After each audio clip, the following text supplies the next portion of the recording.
اهلا وسهلا بكم. اليوم بغيت نشارك معكم هذه التحليه اللي كتجي منعشه ولذيذه، واللي هي في مكوناتها بساط ولذاذ. التحليه غنديروها بالكنافه والجبن واللوز والزنجلان. نتمنى تعجبكم. غتشوفوا الطريقه ديال التحضير ديالها. غنحتاجوا لها 200 غرام ديال الكنافه اللي غندوزوها في الميكسور بهذه الطريقه اللي كتشوفوا امامكم. غنجيبوا مقله، غنديروا فيها واحد 50 غرام ديال الزبده، غندوبوها وغنحطوا فيها ديك الكنافه تتحمر. بهذه الطريقه بعد ما تحمرات غنزيدوا عليها نص كاس ديال اللوز اللي حمرناه حتى هو وهرمشناه، نص كاس ديال الجنجلان اللي حتى هو حمرناه وهرمشناه شويه.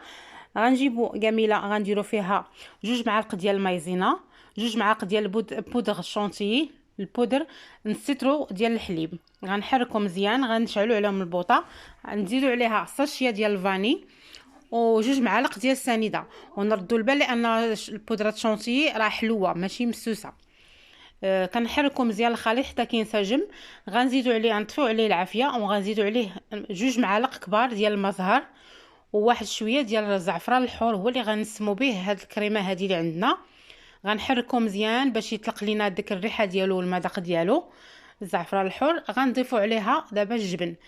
الجبن انايا درت 200 غرام ديال الجبن اللي خلطه مع هاد الخليط اللي عندنا، هاد الكريمه باش كتعطينا واحد الكريمه لذيذه ومنعشه كتجي مواتيه مع هاد الكنافه اللي درنا. غناخذوا كاس، غنديروا الفرشه الاولى كنديروها بالكنافه، غنديروا هذاك الكريمه، نزيدوا ثاني فرشه اخرى ديال الكنافه، ونزيدوا فرشه رابعه بالكريمه. غنبقاو هكا حتى كنعمروا الكاس على القياس اللي بغينا حنايا والشكل اللي بغينا. دائما كنقول لكم الشكل اختياري، تزيين ولا الماء ولا الشكل تيبقى اختياري لاي واحد.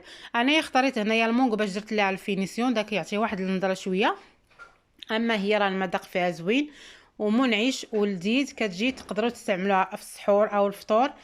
فعلا كنتمنى تجربوها. هذه التحليه خفيفه ولذيذه وصحيه بالنسبه للمقادير اللي فيها، يعني تديروها في الفطور او في السحور كتجي زوينه ولذيذه. نتمنى تجربوها، وما تنساوش تشتركوا في القناه باش يوصلكم دائما الجديد ديالنا.